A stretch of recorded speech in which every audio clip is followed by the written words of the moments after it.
Welcome. Today, we're diving into the state of our digital world, from future threats that could change everything to the practical steps you can take to stay safe right now.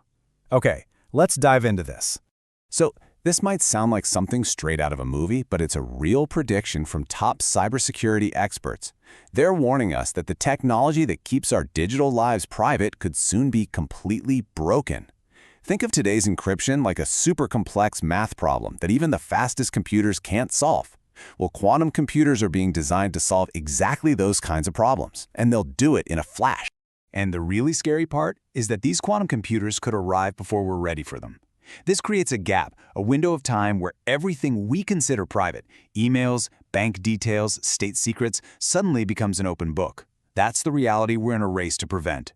But here's the thing. We don't need to wait for some quantum future to see threats to our privacy. Oh no, they're already here, and they're operating on a massive scale today. I mean, take Pegasus, for example. This is not your average computer virus. We're talking about a piece of spyware so powerful it can literally turn your own phone into a spy in your pocket, listening to your calls, reading your texts, and tracking your every move. And get this, it can cost $20,000 to infect just one phone with this malware.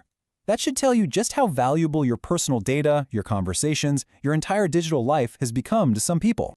We all see the ads, right? The ones that promise our devices are unhackable. But what's really interesting here is the huge gap between those marketing promises and the reality of data collection and all the vulnerabilities that exist. And look, it's not just about shadowy hackers. There's a thriving, completely legal industry of data brokers out there. Their whole business is built on legally collecting and selling every single digital footprint you leave behind online. So it all comes down to this really crucial point. You've probably heard it before. If a service is free, you're not the customer. You are the product. Your personal information is the price you're paying.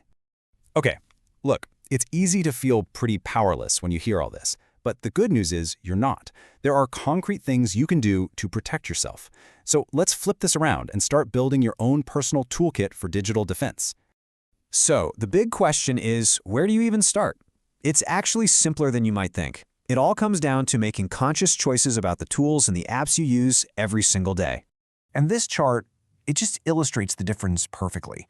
The main point here is that not all apps are created equal. You've got some, like Signal, that are designed from the ground up to protect your data, while others are really designed to profit from it.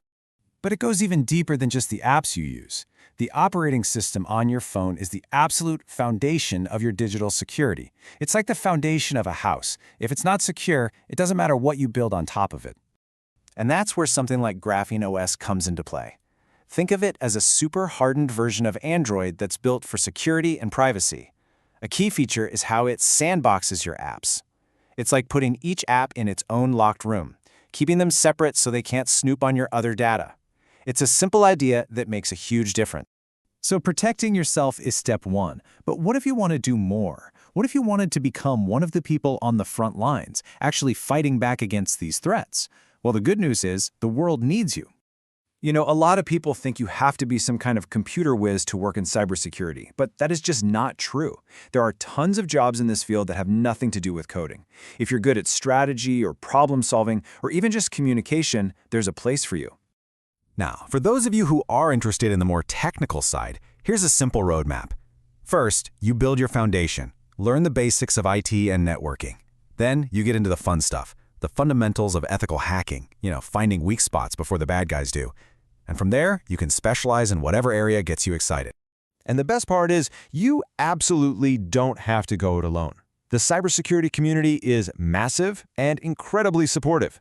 This number? That's just one community. There are tens of thousands of people out there learning together, and they're all willing to help you out.